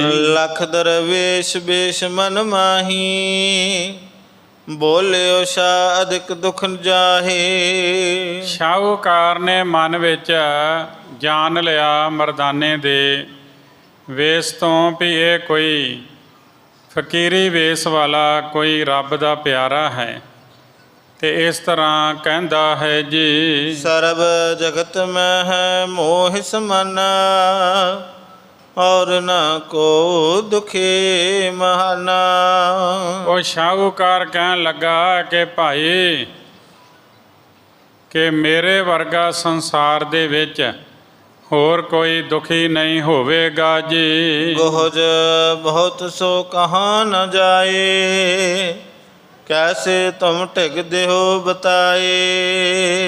ਕਹਿਣ ਲੱਗੇ ਉਹ ਦੁੱਖ ਵੀ ਬਹੁਤ ਗੁਪਤ ਹੈ ਜੋ ਦੱਸਿਆ ਨਹੀਂ ਜਾ ਸਕਦਾ, ਤੈਨੂੰ ਕਿਵੇਂ ਦੱਸਾਂ ਜੀ। ਕਹਿ ਮਰਦਾਨਾ ਸੰਤ ਮਹਾਨੇ, ਇਨ ਆਗੇ ਕਹੋ ਹੈ ਦੁਖ ਹਾਨੇ। ਤੇ ਕਹਿਣ ਲੱਗਾ ਮਰਦਾਨਾ ਮੇਰੇ ਨਾਲ ਮੇਰੇ ਗੁਰੂ ਪੂਰਨ ਸੰਤ ਹਨ, ਇਹਨਾਂ ਨੂੰ ਆਪਣਾ ਦੁੱਖ ਦੱਸ, ਇਹ ਦੁੱਖ ਨਾਸ਼ ਕਰਨ ਵਾਲੇ ਹਨ ਜੀ। ਨਿਕਟ ਬੈਠ ਗੁਰ ਸ਼ਾਹ ਅਲਾਈ, ਸੁਣੋ ਸੰਤ ਤੁਮ ਸਭ ਸੁਖਦਾਈ। ਤੇ ਗੁਰੂ ਸਾਹਿਬ ਜੀ ਦੇ ਕੋਲ ਬੈਠ ਕੇ ਸ਼ਾਹੂਕਾਰ ਆਪਣੀ ਸਾਰੀ ਦੁੱਖ ਦੀ ਗੱਲ ਦੱਸਦਾ ਹੈ। ਕਹਿੰਦਾ ਹੈ ਕਿ ਪ੍ਰਮਾਤਮਾ ਦੀ ਕਿਰਪਾ ਦੇ ਨਾਲ ਬੜਾ ਕੁਝ ਮਿਲਿਆ ਹੈ, ਪਰਿਵਾਰ ਵੀ ਮਿਲਿਆ, ਘਰ ਵਾਲੀ ਨਾਲ ਮੇਰਾ ਬੜਾ ਪਿਆਰ, ਬਿਮਾਰ ਹੋ ਗਈ ਤੇ ਇੱਕ ਦਿਨ ਮੰਜੇ ਤੇ ਪਈ ਹੋਈ ਉਹ ਕਹਿਣ ਲੱਗੀ ਕਿ ਮੈਂ ਜਦੋਂ ਚਲੇ ਗਈ ਤੇ ਤੁਸੀਂ ਹੋਰ ਵਿਆਹ ਕਰਾ ਲੈਣਾ, ਮੈਨੂੰ ਭੁੱਲ ਜਾਣਾ ਹੈ। ਕਹਿੰਦੇ ਮੈਂ ਕਿਸੇ ਨਾ ਕਿਸੇ ਤਰ੍ਹਾਂ ਉਹਨੂੰ ਇਹ ਯਕੀਨ ਦਿਵਾਉਣ ਵਿੱਚ ਕਾਮਯਾਬ ਹੋ ਜਾਵਾਂ ਤੇ ਮੈਂ ਆਪਣੇ ਸਰੀਰ ਦੇ ਨਾਲ ਕੋਈ ਛੇੜਛਾੜ ਕਰਕੇ ਉਹਨੂੰ ਯਕੀਨ ਦਿਵਾਇਆ ਕਿ ਮੈਂ ਤੇਰੇ ਜਾਣ ਤੋਂ ਬਾਅਦ ਵਿਆਹ ਨਹੀਂ ਕਰਾਵਾਂਗਾ। ਕਹਿੰਦੇ ਕੁਝ ਦਿਨ ਬੀਤ ਜਾਣ ਤੇ ਮੇਰੀ ਇਸਤਰੀ ਜਿਹੜੀ ਬਿਮਾਰ ਸੀ ਉਹ ਰਾਜੀ ਹੋ ਗਈ। ਅੱਜ ਹੋਰ ਕੱਲ੍ਹ ਹੋਰ 9/9 ਹੋ ਗਈ, ਪਹਿਲਾਂ ਵਾਂਗੂ ਪੂਰੀ ਤਾਕਤਵਾਰ ਹੋ ਗਈ, ਤਾਕਤ ਭਰ ਗਈ ਸਰੀਰ ਦੇ ਵਿੱਚ। ਤੇ ਕਹਿੰਦੇ ਉਸ ਤੋਂ ਬਾਅਦ ਉਹਨੇ ਕੁਕਰਮ ਕਰਨੇ ਸ਼ੁਰੂ ਕਰ ਦਿੱਤੇ ਤੇ ਮੈਂ ਬੜਾ ਦੁਖੀ ਰਹਿਣ ਲੱਗ ਪਿਆ। ਤੇ ਉਸ ਦੁੱਖ ਦਾ ਕੋਈ ਇਲਾਜ ਨਹੀਂ ਕਰ ਸਕਿਆ, ਬਹੁਤ ਦੁਖੀ ਹਾਂ। ਮੈਂ ਉਹਨੂੰ ਦੇਖਦਾ ਹਾਂ ਪਾਪਾਂ ਵਿੱਚ ਗ੍ਰਸੀ ਹੋਈ ਨੂੰ ਤੇ ਮੈਨੂੰ ਬੜਾ ਦੁੱਖ ਹੁੰਦਾ ਹੈ। ਜਿਸ ਵੇਲੇ ਕੋਈ ਦੁੱਖ ਆਣ ਪਵੇ ਉਦੋਂ ਜਰਨਾ ਬੜਾ ਮੁਸ਼ਕਲ ਹੈ। ਤੇ ਗੁਰੂ ਨਾਨਕ ਦੇਵ ਜੀ ਮਹਾਰਾਜ ਨੇ ਆਖਿਆ ਵੀ ਸੁੱਖ ਤੇ ਦੁੱਖ ਦੇਣ ਵਾਲਾ ਉਹ ਪਰਮਾਤਮਾ ਹੀ ਹੈ। ਮਨੁੱਖ ਗਿਆਨ ਪ੍ਰਾਪਤੀ ਦੀ ਇੱਛਾ ਰੱਖਣ ਵਾਲੇ ਜਿਹੜੇ ਨੇ ਉਹਨਾਂ ਦੇ ਉੱਤੇ ਦੁੱਖ ਦਾ ਸੁੱਖ ਦਾ ਕੋਈ ਅਸਰ ਨਹੀਂ ਹੁੰਦਾ। ਹਮੇਸ਼ਾ ਵਿਨਾਸ਼ ਰਹਿਤ ਪਰਮਾਤਮਾ ਦੀ ਉਹ ਪੂਜਾ ਕਰਦੇ ਨੇ। ਉਹ ਹਿਰਦੇ ਵਿੱਚ ਇਸ ਤਰ੍ਹਾਂ ਜਾਣਦੇ ਨੇ ਦੁੱਖ ਸੁੱਖ ਤਾਂ ਪਰਮੇਸ਼ਰ ਹੀ ਦੇਣ ਵਾਲਾ ਹੈ। ਉਹ ਪ੍ਰਭੂ ਸਾਡਾ ਮਿੱਤਰ ਹੈ ਜੋ ਸਭ ਕਾਰਜ ਸਾਡੇ ਭਲੇ ਲਈ ਕਰਦਾ ਹੈ। ਕੋਈ ਦੁੱਖ ਆਵੇ ਤੇ ਉਹਦੀ ਦਾਤ ਸਮਝਣੀ ਚਾਹੀਦੀ ਹੈ। ਇਸ ਤਰ੍ਹਾਂ ਜਾਣ ਲਓ ਕਿ ਕੀਤੇ ਹੋਏ ਪਾਪ ਜਿਹੜੇ ਨੇ ਉਹ ਦੂਰ ਹੋ ਜਾਂਦੇ ਨੇ। ਪ੍ਰਭੂ ਦੇ ਉੱਤੇ ਭਰੋਸਾ ਰੱਖ ਕੇ ਉਹਦਾ ਨਾਮ ਸਿਮਰੀਏ। ਇਹ ਜਾਣ ਕੇ ਮਨ ਵਿੱਚ ਪ੍ਰਸੰਨ ਰਿਹਾ ਕਰੋ ਕਿ ਮੈਂ ਪਿਛਲੇ ਜਨਮ ਵਿੱਚ ਬੜੇ ਪਾਪ ਕੀਤੇ ਸਨ ਤੇ ਮੈਨੂੰ ਉਹਨਾਂ ਪਾਪਾਂ ਦਾ ਹੀ ਫਲ ਮਿਲਿਆ ਹੈ। ਜਿਵੇਂ ਰੋਗੀ ਕੋਲ ਵੈਦ ਆਉਂਦਾ ਹੈ ਤੇ ਵੈਦ ਕੌੜੀ ਦਵਾਈ ਲੈ ਕੇ ਉਸ ਨੂੰ ਖਵਾਉਂਦਾ ਹੈ, ਉਹ ਰੋਗੀ ਪ੍ਰਸੰਨ ਹੋ ਕੇ ਖਾ ਜਾਂਦਾ ਹੈ, ਜਾਣਦਾ ਹੋਇਆ ਕਿ ਮੇਰਾ ਸਾਰਾ ਰੋਗ ਦਵਾਈ ਨਾਸ ਕਰੇਗੀ। ਇਸ ਤਰ੍ਹਾਂ ਕੀਤੇ ਹੋਏ ਜਿਹੜੇ ਕਰਮ ਨੇ ਉਹਨਾਂ ਦਾ ਫਲ ਭੁਗਤਣਾ ਪੈਂਦਾ ਹੈ। ਜਿਹੜੇ ਪੂਰਬਲੇ ਜਨਮਾਂ ਵਿੱਚ ਸਾਰੇ ਕੀਤੇ ਕਰਮ ਨੇ ਉਹ ਵਾਸ਼ੀ ਭੋਗਣੇ ਪੈਂਦੇ ਨੇ। ਕਿਸੇ ਤਰ੍ਹਾਂ ਵੀ ਬਿਨਾਂ ਭੋਗਿਆਂ ਉਹ ਨਸ਼ਟ ਨਹੀਂ ਹੁੰਦੇ। ਸਤ ਸੰਗੀ ਅਸ ਕਰੈ ਵਿਚਾਰਾ, ਦੁੱਖ ਸੁੱਖ ਮੈਂ ਰਹੀ ਇੱਕ ਸਾਰਾ। ਜਿਹੜੇ ਸਤ ਸੰਗਤ ਕਰਨ ਵਾਲੇ ਉਹ ਇਸ ਤਰ੍ਹਾਂ ਸੋਚਦੇ ਨੇ ਕਿ ਦੁੱਖ ਸੁੱਖ ਇੱਕ ਸਾਰੀ ਉਹ ਰਹਿੰਦੇ ਨੇ, ਪਰਮਾਤਮਾ ਦਾ ਭਾਣਾ ਸਮਝਦੇ ਨੇ। ਉਹ ਜਾਣਦੇ ਨੇ ਕਰਤਾਰ ਸਾਡਾ ਮਿੱਤਰ ਹੈ, ਉਹ ਜੋ ਵੀ ਕਰਦਾ ਹੈ ਸਾਡੇ ਵਾਸਤੇ ਭਲਾ ਕਰਦਾ ਹੈ। ਜਿਹੜੇ ਮਨੁੱਖ ਬੇਸਮਝ ਅਗਿਆਨੀ ਹੁੰਦੇ ਨੇ ਉਹ ਦੁੱਖ ਵਿੱਚ ਮਨ ਅੰਦਰ ਬਹੁਤ ਮਮਤਾ ਲੋਭ ਮੰਗ ਲੈਂਦੇ ਨੇ, ਦੁਖੀ ਹੋ ਕੇ ਸਭ ਦੁੱਖ ਭੋਗਦੇ ਨੇ ਤੇ ਭੋਗੇ ਬਿਨਾਂ ਕਦੇ ਛੁਟਕਾਰਾ ਨਹੀਂ ਹੋਣਾ। ਤੇ ਗੁਰੂ ਸਾਹਿਬ ਜੀ ਨੇ ਫਿਰ ਪਾਵਨ ਬਚਨ ਉਚਾਰਿਆ। ਸ਼ਲੋਕ ਮਹੱਲਾ ਪਹਿਲਾ। ਸਹੰਸਰ ਦਾਨ ਦੇ ਇੰਦਰ ਰਵਾਇਆ, ਪਰਸਰਾਮ ਰੋਵੇ ਘਰ ਆਇਆ। ਅਜੈ ਸੋ ਰੋਵੇ ਭੀਖਿਆ ਖਾਏ, ਐਸੀ ਦਰਗਹਿ ਮਿਲੇ ਸਜਾਏ। ਰੋਵੇ ਰਾਮ ਨਿਕਾਲਾ ਭਇਆ, ਸੀਤਾ ਲਖਮਣ ਵਿਛੜ ਗਿਆ। ਰੋਵੇ ਦੈਸਰ ਲੰਕ ਗਵਾਏ, ਜਿਨ ਸੀਤਾ ਆਂਦੀ ਡਵਰੂ ਆਏ। ਰੋਵੇ ਪਾਂਡਵ ਭੈ ਮਜੂਰ, ਜਿਨ ਕੇ ਸੁਆਮੀ ਰਹਿਤ ਹਜੂਰ। ਫਿਰ ਕਹਿੰਦੇ ਰੋਵੇ ਜਨਮੇਜਾ ਖੋਏ ਗਿਆ, ਏਕੀ ਕਾਰਨ ਪਾਪੀ ਭਇਆ, ਰੋਵੇਂ ਸੇਖ ਮਸਾਇਕ ਪੀਰ ਅੰਤ ਕਾਲ, ਮਤ ਲਾਗੈ ਭੀੜ, ਰੋਵੇ ਰਾਜੇ ਕੰਨ ਪੜਾਏ, ਘਰ ਘਰ ਮੰਗੈ ਭੀਖਿਆ ਜਾਏ, ਰੋਵੇ ਕਿਰਪਨ ਸੰਚੈ ਧਨ ਜਾਏ, ਪੰਡਤ ਰੋਵੇ ਗਿਆਨ ਗਵਾਏ, ਬਾਲੀ ਰੋਵੇ ਨਾਹੇ ਪਧਾਰ, ਨਾਨਕ ਦੁਖੀਆ ਸਭ ਸੰਸਾਰ, ਮੰਨੇ ਨਾਉ ਸੋਈ ਜਿਣ ਜਾਏ, ਔਰੀ ਕਰਮ ਨਾ ਲੇਖੇ ਲਾਏ। ਗੁਰੂ ਸਾਹਿਬ ਜੀ ਨੇ ਇਹ ਪਾਵਨ ਬਚਨ ਉਚਾਰਿਆ। ਕਵੀ ਜੀ ਆਪਣੇ ਸ਼ਬਦਾਂ ਵਿੱਚ ਇਹਦੇ ਅਰਥ ਕਰਦੇ ਹਨ ਜੀ। ਮਰਦਾਨੇ ਸੁਨ ਸ਼੍ਰੋਣ ਮਹਿ, ਕਹਿਓ ਬਚਨ ਇਹ ਭਾਏ।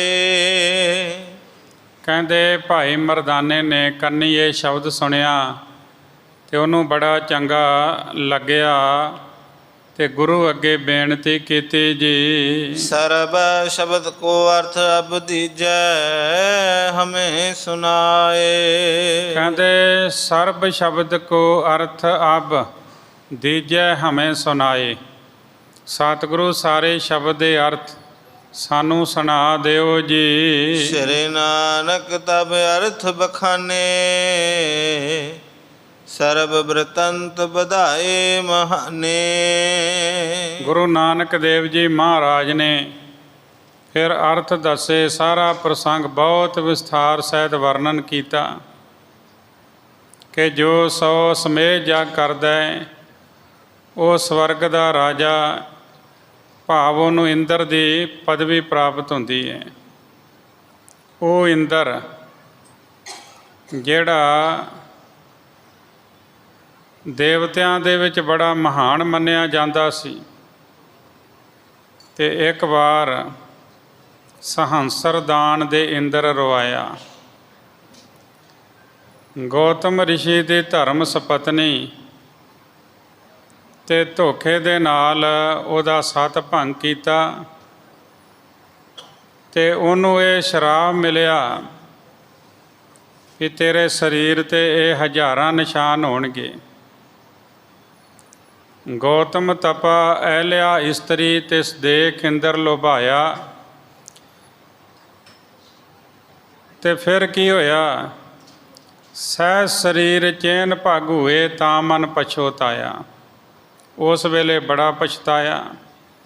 ਉਸ ਵੇਲੇ ਇੰਦਰ ਵੀ ਰੋਇਆ।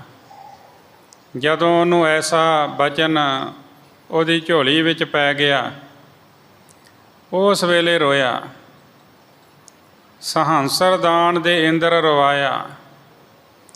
ਕਹਿਣ ਲੱਗੇ ਜਿਹੜਾ ਇੰਦਰ ਸੀ ਉਹਨੇ ਛਲ ਕੀਤਾ, ਉਹਨੇ ਧੋਖਾ ਕੀਤਾ, ਉਹਨੇ ਕਪਟ ਕੀਤਾ, ਤੇ ਫਲ ਕੀ ਮਿਲਿਆ ਕਿ ਉਹਨੂੰ ਪਛਤਾਉਣਾ ਪਿਆ, ਰੋਣਾ ਪਿਆ।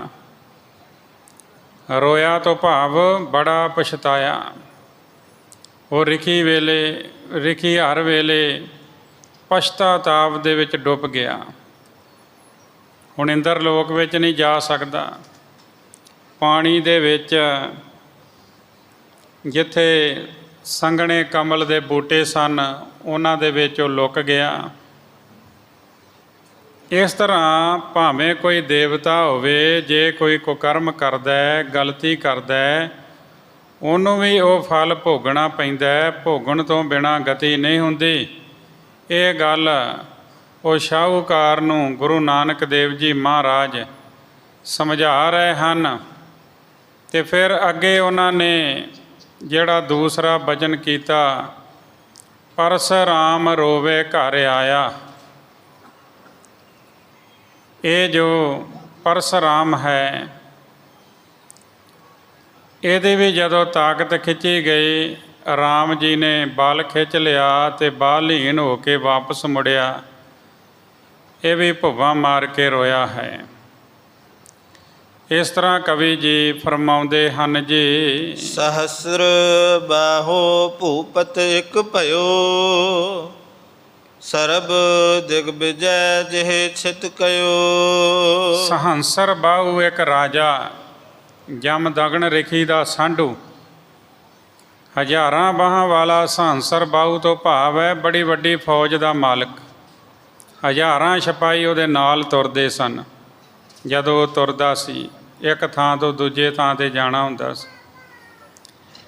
ਉਸ ਹੰਸਰ ਬਾਹੂ ਸਰਬ ਦਿਗ ਵਿਜੈ, ਜੇ ਛਿਤ ਕਹਿਓ ਜਿਹਨੇ ਸਾਰੀ ਧਰਤੀ ਨੂੰ ਹਰ ਪਾਸੋਂ ਜਿੱਤ ਲਿਆ, ਵਿਜੇ ਪ੍ਰਾਪਤ ਕੀਤੀ ਜੀ। ਰਖ ਜਮਦਗਨ ਆਸ਼ਰਮ ਇੱਕ ਕਾਲਾ, ਸਿਵਰ ਕੀਨ ਸੰਗ ਸੈਨ ਵਿਸਾਲਾ। ਇਹ ਹਿੰਦੂ ਧਰਮ ਦੇ ਗ੍ਰੰਥਾਂ ਵਿੱਚ ਇਸ ਤਰ੍ਹਾਂ ਸਾਖੀ ਆਉਂਦੀ ਹੈ ਕਿ ਇਹ ਜਿਹੜਾ ਸਹੰਸਰ ਬਾਹੂ ਹੈ, ਇਹ ਜਮਦਗਨ ਰਿਖੀ ਦਾ ਸਾਂਢੂ ਹੈ। ਇੱਕ ਵਾਰ ਰਿਖੀ ਨੇ ਆਸ਼ਰਮ ਵਿੱਚ ਵੱਡੀ ਫੌਜ ਸਮੇਤ ਰਾਜੇ ਨੂੰ ਬੁਲਾਇਆ। ਉਹਨੇ ਡੇਰਾ ਕੀਤਾ ਜਾ ਕੇ। ਜਦੋਂ ਬੁਲਾਇਆ ਤੇ ਰਾਜਾ ਫੌਜ ਲੈ ਕੇ ਰਿਖੀ ਦੇ ਕੋਲ ਪਹੁੰਚਾ ਹੈ ਜੀ। ਰਖ ਕੀਨੀ ਨ੍ਰਿਪ ਕੀ ਪਹੁਨਾਏ, ਕਾਮ ਧੇਨ ਤਬ ਲੀਨ ਮੰਗਾਏ। ਰਿਖੀ ਨੇ ਰਾਜੇ ਦੀ ਪ੍ਰਾਹੁਣਾਚਾਰੀ ਕੀਤੀ। ਹਿੰਦੂ ਧਰਮ ਦੇ ਗ੍ਰੰਥਾਂ ਅਨੁਸਾਰ ਸਵਰਗ 'ਚੋਂ ਕਾਮ ਧੇਨ ਗਊ ਮੰਗਵਾਈ ਕਿ ਹਰ ਤਰ੍ਹਾਂ ਦੇ ਪਕਵਾਨ ਜਿਹੜੇ ਹਨ ਉਹ ਮਨ ਇੱਛੇ ਪ੍ਰਾਪਤ ਹੋਵਨ ਜੀ। ਜੋ ਕਛ ਚਾਹ ਸੋ ਤਿਹ ਤੇ ਪਾਵਾ, ਰੁਚ ਅਨੁਸਾਰ ਅਸਨ ਸਭ ਖਾਵਾ। ਜੋ ਕੁਝ ਵੀ ਚਾਹਿਆ ਉਹਦੇ ਤੋਂ ਪ੍ਰਾਪਤ ਕੀਤਾ ਤੇ ਸਭ ਨੇ ਰੁਚੀ ਅਨੁਸਾਰ ਭੋਜਨ ਕੀਤਾ ਜੀ। ਤੇਨ ਪ੍ਰਭਾਵ ਦੇਖ ਤਿਹ ਕਾਲਾ, ਲੈਨ ਕਾਮਨਾ ਕੀਨ ਭੁਵਾਲਾ। ਰਾਜੇ ਨੂੰ ਜਦੋਂ ਕਾਮ ਧੇਨ ਦੀ ਮਹਿਮਾ ਪਤਾ ਲੱਗੀ ਤੇ ਉਹਨੇ ਉਹਦੀ ਪ੍ਰਾਪਤੀ ਵਾਸਤੇ ਇੱਛਾ ਕੀਤੀ ਜੀ। ਲਖ ਕੁਦ੍ਰਿਸ਼ਟ ਤਹ ਛਿਨ ਮੁਨ ਰਾਏ, ਪਠਣ ਸੁਰਗ ਕੋ ਧੇਨ ਉਡਾਏ। ਤੇ ਜਮਦਗਨ ਰਿਖੀ ਨੇ ਸਹੰਸਰ ਬਾਹੂ ਦੀ ਖੋਟੀ ਨੀਤੀ ਜਾਣ ਲਈ ਉਹਨੇ ਉਹ ਗਊ ਵਾਪਸ ਭੇਜ ਦਿੱਤੀ ਜੀ। ਨਿਪਤ ਕੁਮਤ ਮਨ ਮੈਂ ਇਹੋ ਠਾਨਾ, ਮਨਵਰ ਕੇ ਕੀਨੇ ਹੱਥ ਪ੍ਰਾਨਾ। ਤੇ ਸਹੰਸਰ ਬਾਹੂ ਇਸੇ ਗੱਲ ਤੋਂ ਗੁੱਸੇ ਵਿੱਚ ਆ ਗਿਆ। ਉਹਨੇ ਮਨ ਦੇ ਵਿੱਚ ਪੱਕਾ ਧਾਰ ਲਿਆ ਤੇ ਮੈਂ ਇਸ ਰਿਖੀ ਨੂੰ ਨਹੀਂ ਛੱਡਣਾ। ਤੇ ਉਹਨੇ ਆਪਣੇ ਸਾਂਢੂ ਨੂੰ ਜਮਦਗਨ ਰਿਖੀ ਨੂੰ ਪਰਸਰਾਮ ਦੇ ਪਿਤਾ ਨੂੰ ਮਾਰ ਦਿੱਤਾ ਜੀ। ਪਤ ਕੋ ਦੇਖ ਰੇਣੁਕਾ ਨਾਰੇ, ਬਹੁਤ ਬਿਰਲਾਪਤ ਊਚ ਪੁਕਾਰੇ। ਇਹ ਗੱਲ ਗੁਰੂ ਗ੍ਰੰਥ ਸਾਹਿਬ ਵਿੱਚ ਲਿਖੀ ਹੈ ਕਿ ਕਾਮ ਧੇਨ ਵੀ ਪ੍ਰਮਾਤਮਾ ਦੇ ਵੱਸ ਵਿੱਚ ਹੀ ਹੈ, ਜਿਹੜਾ ਸਾਰੀਆਂ ਇੱਛਾ ਪੂਰੀਆਂ ਕਰਨ ਵਾਲਾ, ਸਾਰੇ ਸੁੱਖ ਦੇਣ ਵਾਲਾ ਹੈ। ਇੱਛਾ ਪੂਰਕ ਸਰਬ ਸੁਖ ਦਾਤਾ, ਹਰ ਜਾ ਕੇ ਵਸ ਹੈ ਕਾਮ ਧੇਨਾ। ਤੇ ਧੰਨ ਸ੍ਰੀ ਗੁਰੂ ਗ੍ਰੰਥ ਸਾਹਿਬ ਮਹਾਰਾਜ, ਸਾਡੇ ਗੁਰੂ ਹੀ ਸਾਡੇ ਵਾਸਤੇ ਕਾਮ ਧੇਨ ਹੈ। ਸਾਡੇ ਗੁਰੂ ਹੀ ਸਾਡੇ ਵਾਸਤੇ ਕਲਪ ਬਿਰਛ ਹੈ। ਅਸੀਂ ਜੋ ਇੱਛਾ ਹੋਵੇ ਗੁਰੂ ਤੋਂ ਮੰਗ ਲਈਦਾ। ਭਰੋਸਾ ਰੱਖ ਕੇ ਮੰਗੀਏ ਤੇ ਗੁਰੂ ਝੋਲੀ ਭਰ ਦਿੰਦਾ ਹੈ।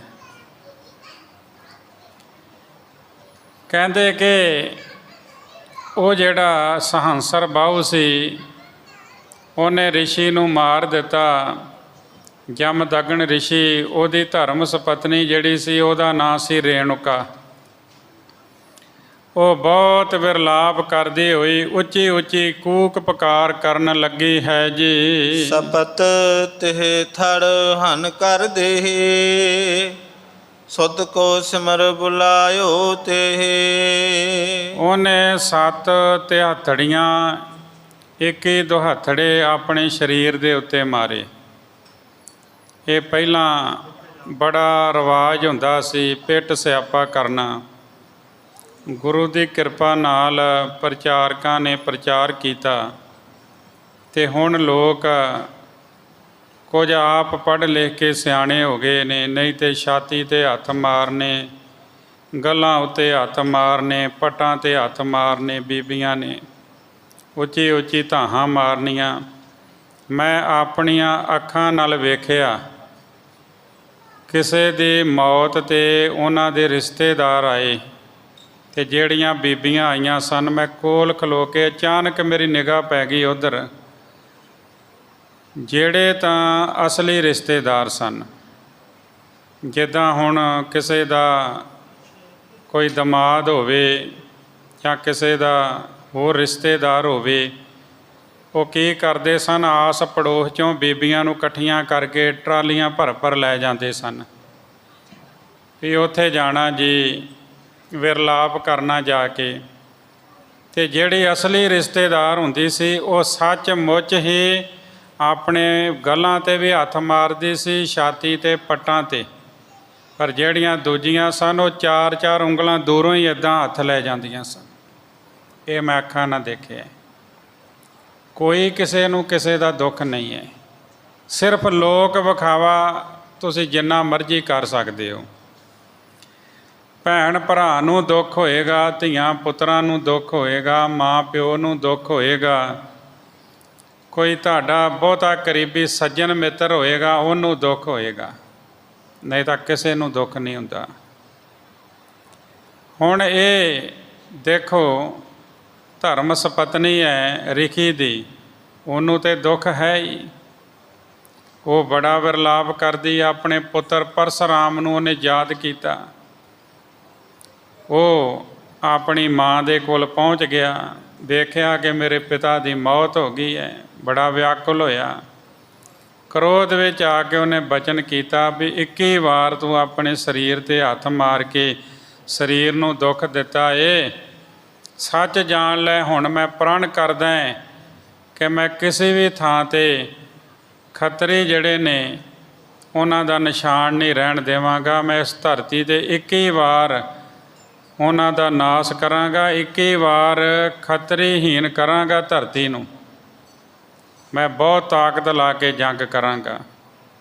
ਇਸ ਤਰ੍ਹਾਂ ਪਰਸਰਾਮ ਨੇ ਮੋਢੇ 'ਤੇ ਕੁਹਾੜਾ ਸੰਭਾਲਿਆ, ਮਨ ਅੰਦਰ ਵੀਰ ਰਸ ਧਾਰਨ ਕੀਤਾ, ਸਾਰੇ ਸ਼ਾਸਤਰ ਅਸਤਰ ਹੱਥਾਂ 'ਚ ਲੈ ਲਏ।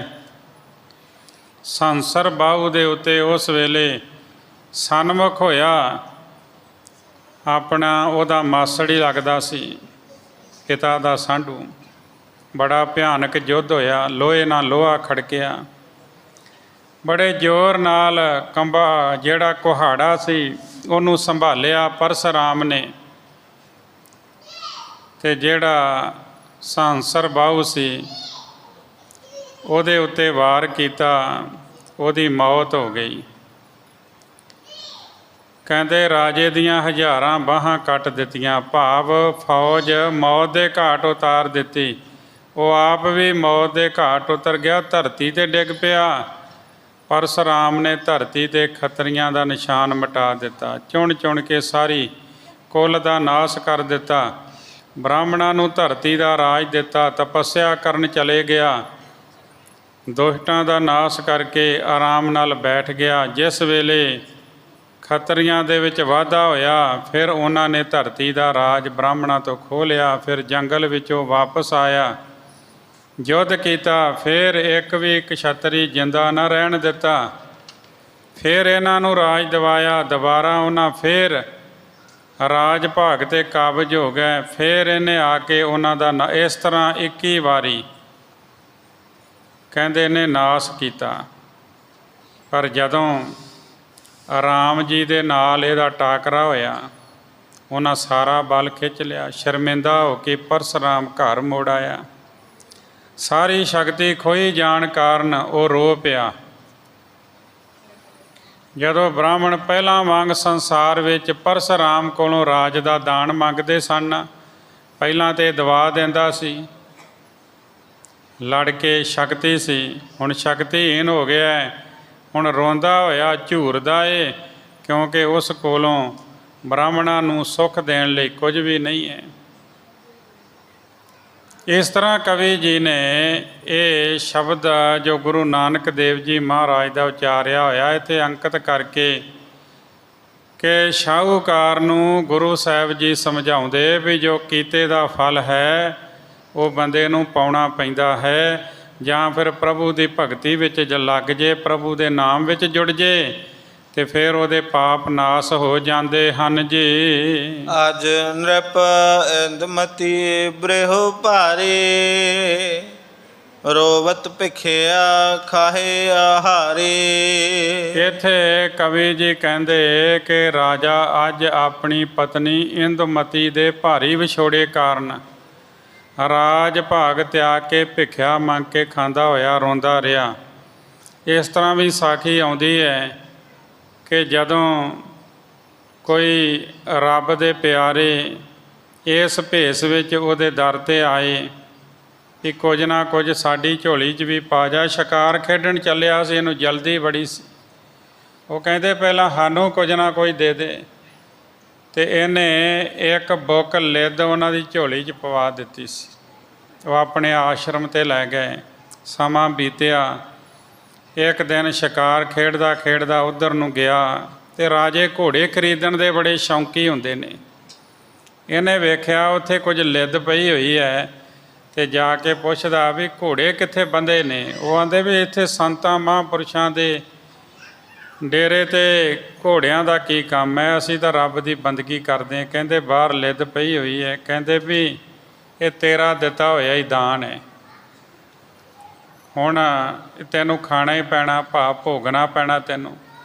ਕਹਿੰਦਾ ਵੀ ਮੈਂ ਕੀ ਕਰਾਂ, ਕੋਈ ਦੱਸੋ ਵਿਧੀ, ਮੇਰੀ ਭੁੱਲ ਮਾਫ ਹੋ ਜਾਵੇ। ਉਹ ਕਹਿੰਦੇ ਆਪਣੀ ਨਿੰਦਾ ਕਰਵਾ। ਉਹਨੇ ਨਿੰਦਿਆ ਕਰਵਾਈ। ਫਿਰ ਆ ਕੇ ਵੇਖਿਆ, ਕਹਿੰਦੇ ਥੋੜ੍ਹੀ ਜਿਹੀ ਲਿੱਦ ਬਚੀ ਸੀ। ਕਹਿੰਦੇ ਇਹ ਖਤਮ ਨਹੀਂ ਹੋਈ। ਕਹਿੰਦੇ ਇੱਕ ਮਾਈ ਉਹਨੇ ਨਿੰਦਿਆ ਨਹੀਂ ਕੀਤੀ। ਜਦੋਂ ਉਹਦੇ ਕੋਲ ਗਿਆ, ਉਹ ਕਹਿੰਦੇ ਵੀ ਤੇਰਾ ਪਾਪ ਦਾ ਹਿੱਸਾ ਮੈਂ ਕਿਉਂ ਆਪਣੇ ਜੀਵਨ ਵਿੱਚ ਹੰਢਾਵਾਂ, ਮੈਂ ਤੇਰੀ ਨਿੰਦਿਆ ਨਹੀਂ ਕਰਨੀ। ਕਹਿੰਦੇ ਫਿਰ ਕਹਿੰਦੇ ਵੀ ਇਹਨੂੰ ਇਸ ਤਰ੍ਹਾਂ ਕਰ, ਕੱਪੜ ਛਾਣ ਕਰ।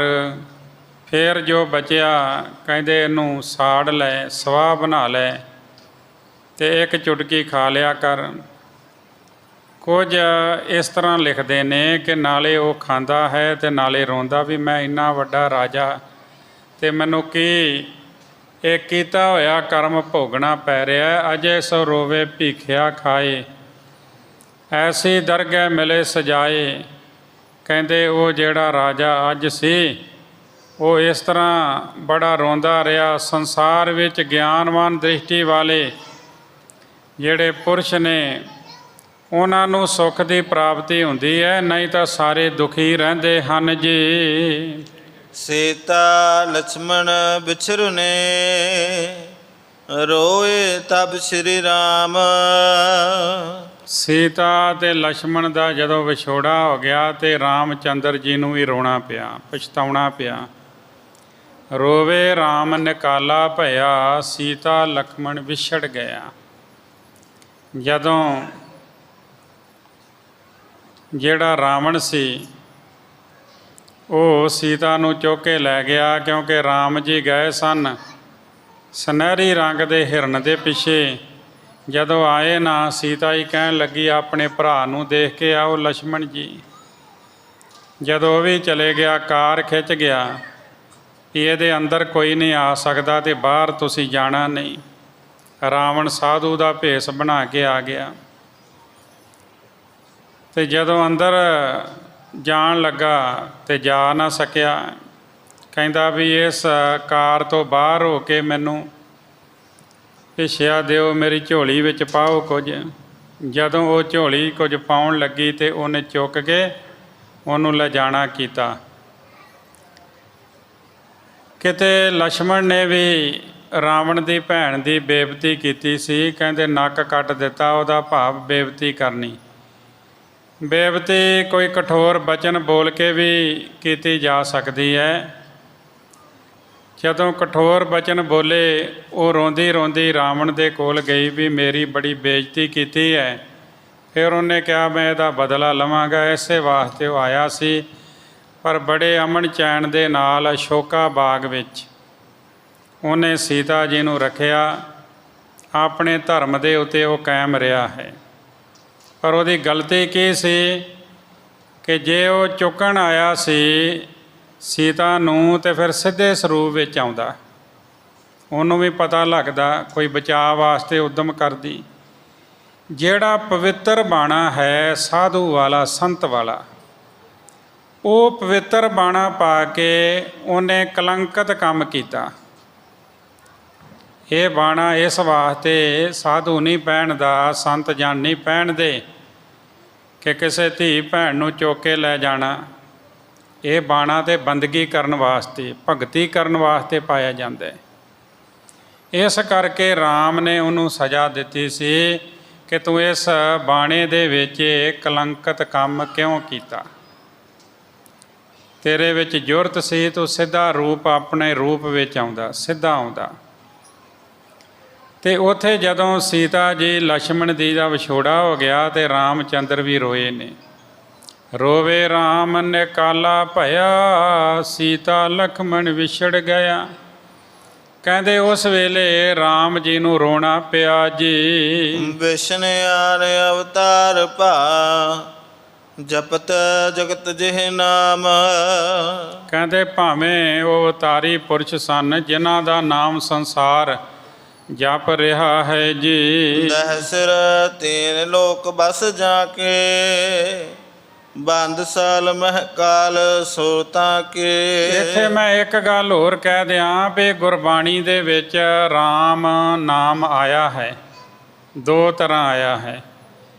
ਇੱਕ ਰਾਮਚੰਦਰ ਜੀ ਦਾ ਨਾਮ ਰਾਮ ਆਇਆ ਅਤੇ ਦੂਜਾ ਹੈ ਪ੍ਰਭੂ ਦਾ ਨਾਮ, ਜਿਹੜਾ ਰਮਿਆ ਹੋਇਆ ਰਾਮ ਹੈ, ਜਿਹੜਾ ਸਾਰਿਆਂ ਵਿੱਚ ਵਸ ਰਿਹਾ ਹੈ, ਉਹਦਾ ਆਇਆ ਹੈ। ਜਦੋਂ ਅਸੀਂ ਰਾਮ ਰਾਮ ਜਪਦੇ ਤੇ ਅਸੀਂ ਅਕਾਲ ਪੁਰਖ ਨੂੰ ਸੰਬੋਧਨ ਹੋ ਕੇ ਜਪਦੇ ਹਾਂ।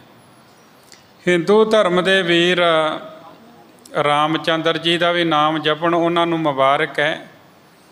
ਪਰ ਜਦੋਂ ਅਸੀਂ ਜਪਦੇ ਹਾਂ ਗੁਰਬਾਣੀ ਅਨੁਸਾਰ ਤੇ ਅਸੀਂ ਪ੍ਰਭੂ ਨੂੰ ਯਾਦ ਕਰਦੇ ਹੋਏ ਰਾਮ ਰਾਮ ਕਹਿੰਦੇ ਹਾਂ। ਉਹ ਸਾਰੇ ਰਮਿਆ ਹੋਇਆ ਰਾਮ। ਏਕ ਰਾਮ ਦਸ਼ਰਥ ਕਾ ਬੇਟਾ, ਏਕ ਰਾਮ ਘਟ ਘਟ ਮੈਂ ਲੇਟਾ। ਦਸ਼ਰਥ ਜੀ ਦਾ ਬੇਟਾ ਰਾਮਚੰਦਰ ਜੀ, ਲਛਮਣ ਜੀ ਦੇ ਵੱਡੇ ਭਰਾਤਾ। ਅਤੇ ਜਿਹੜਾ ਘਟ ਘਟ ਘਟ ਕਹਿੰਦੇ ਨੇ ਹਿਰਦੇ ਨੂੰ, ਜਿਹੜਾ ਹਰ ਇੱਕ ਦੇ ਅੰਦਰ ਰਹਿੰਦਾ ਹੈ, ਉਹ ਹੈ ਅਕਾਲ ਪੁਰਖ, ਉਹ ਹੈ ਪ੍ਰਮਾਤਮਾ, ਉਹ ਹੈ ਰੱਬ। ਕੌਣ ਰਾਮ ਦਸ਼ਰਥ ਕਾ ਬੇਟਾ, ਕੌਣ ਰਾਮ ਘਟ ਘਟ ਮੈਂ ਲੇਟਾ। ਕਹਿਣ ਲੱਗੇ ਆਕਾਰ ਰੂਪ ਦਸ਼ਰਥ ਕਾ ਬੇਟਾ, ਜਿਹੜਾ ਸਰੀਰ ਧਾਰਨ ਕਰਕੇ ਸੰਸਾਰ 'ਤੇ ਆਇਆ ਨਾ, ਉਹ ਦਸ਼ਰਥ ਜੀ ਦਾ ਸੁਪੁੱਤਰ ਰਾਮਚੰਦਰ।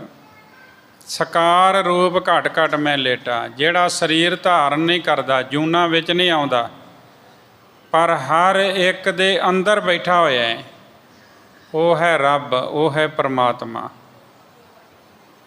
ਅਤੇ ਇੱਥੇ ਜਿਹੜੀ ਹੁਣ ਆਪਾਂ ਗੱਲ ਕੀਤੀ ਹੈ, ਇਹ ਰਾਮਚੰਦਰ ਜੀ ਦੀ ਗੱਲ ਕੀਤੀ ਹੈ, ਲਛਮਣ ਜੀ ਦੀ ਗੱਲ ਕੀਤੀ, ਸੀਤਾ ਜੀ ਦੀ ਗੱਲ ਕੀਤੀ। ਕਹਿੰਦੇ ਜਿਹਦਾ ਹੁਣ ਵੀ ਲੋਕ ਨਾਮ ਜਪ ਰਹੇ ਨੇ, ਕਿਸੇ ਕਾਰਨ ਉਸ ਨੂੰ ਵੀ ਰੋਣਾ ਪਛਤਾਉਣਾ ਪਿਆ ਜੀ।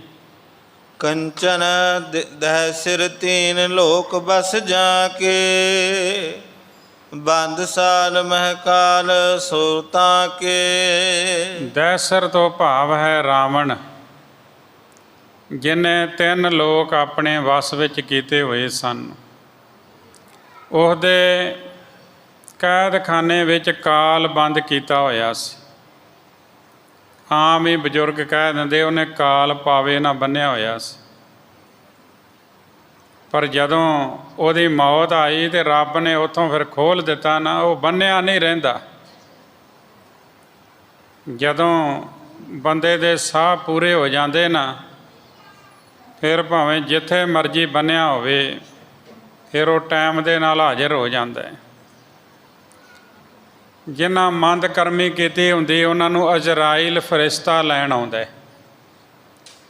ਅਜ਼ਰਾਈਲ ਫਰਿਸ਼ਤਾ।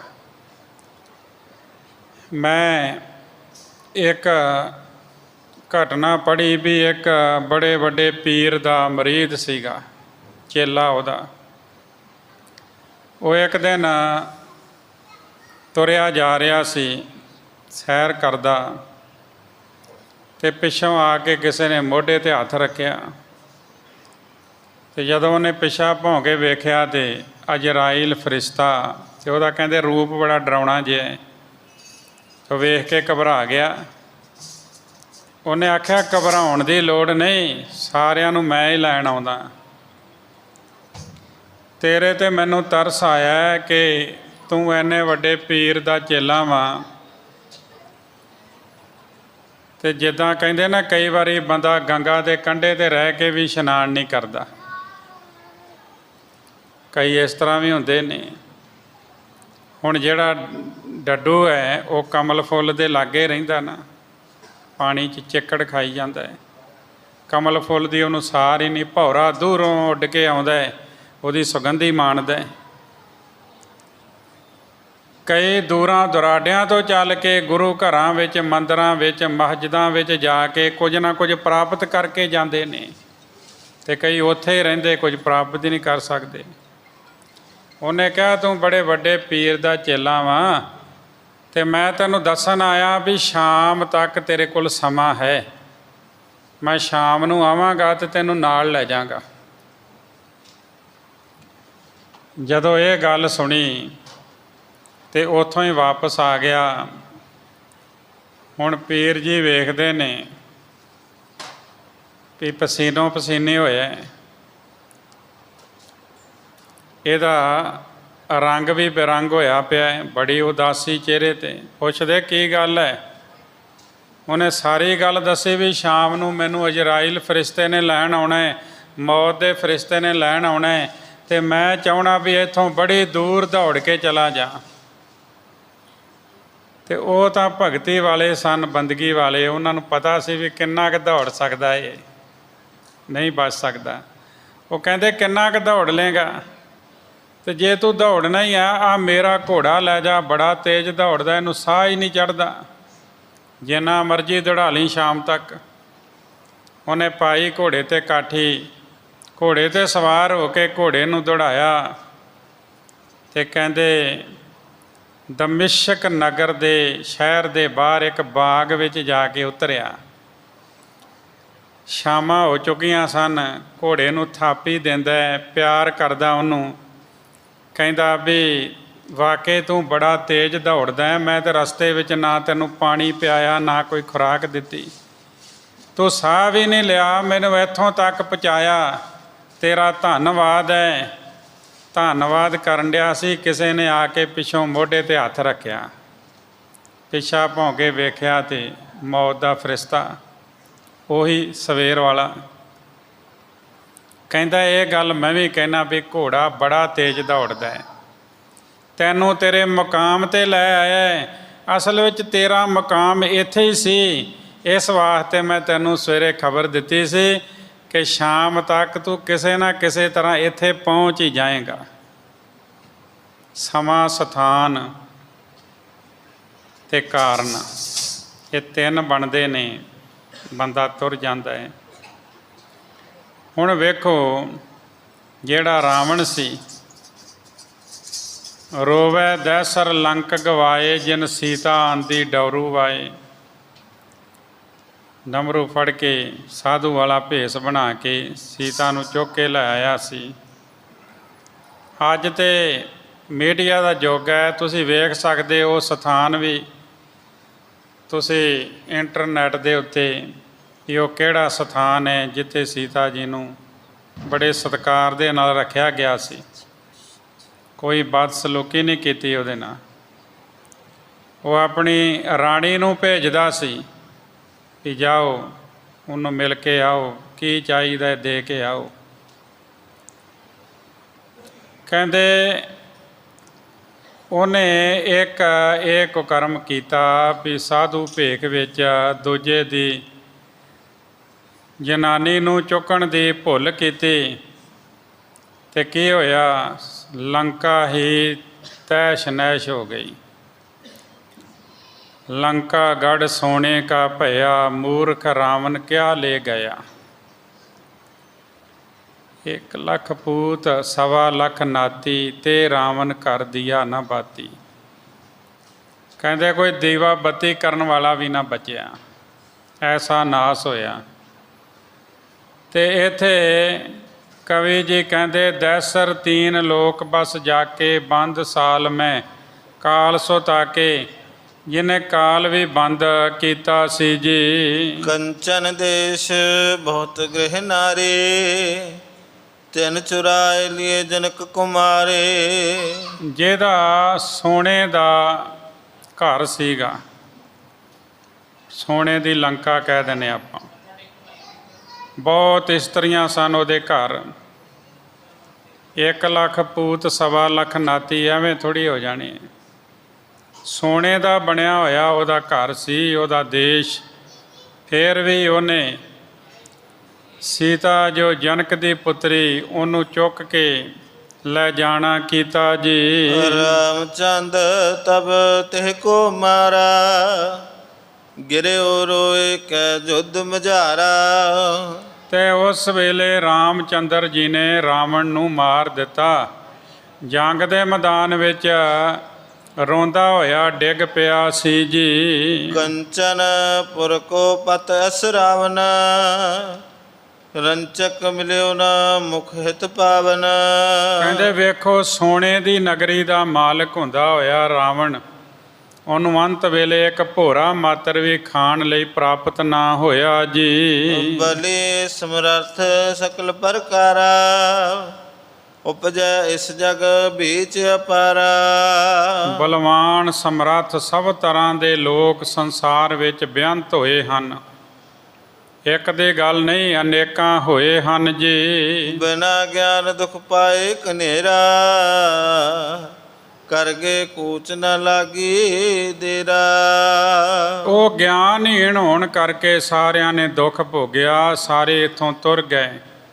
ਉਹਨਾਂ ਨੂੰ ਦੇਰ ਨਹੀਂ ਲੱਗੀ ਜਾਂਦਿਆਂ। ਹਰ ਇੱਕ ਦੁਖੀ ਹੈ। ਬਾਲੀ ਰੋਵੈ ਨਾਹੇ ਪਧਾਰ, ਨਾਨਕ ਦੁਖੀਆ ਸਭ ਸੰਸਾਰ।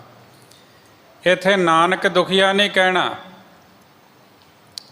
ਨਾਨਕ ਦੁਖੀਆ ਨਹੀਂ ਹੈ, ਨਾਨਕ ਦੇ ਦੂਜਿਆਂ ਦੇ ਵੀ ਦੁੱਖ ਦੂਰ ਕਰਨ ਆਇਆ ਹੈ। ਨਾਨਕ ਦੁਖੀਆ ਸਭ ਸੰਸਾਰ, ਸਾਰਾ ਸੰਸਾਰ ਦੁਖੀ ਹੈ, ਕੋਈ ਕਿਸੇ ਪੱਖ ਤੋਂ, ਕੋਈ ਕਿਸੇ ਪੱਖ ਤੋਂ। ਪਰ ਜਿਹੜਾ ਪ੍ਰਭੂ ਦਾ ਨਾਮ ਜਪਦਾ ਹੈ ਉਹ ਸੁਖੀ ਹੈ।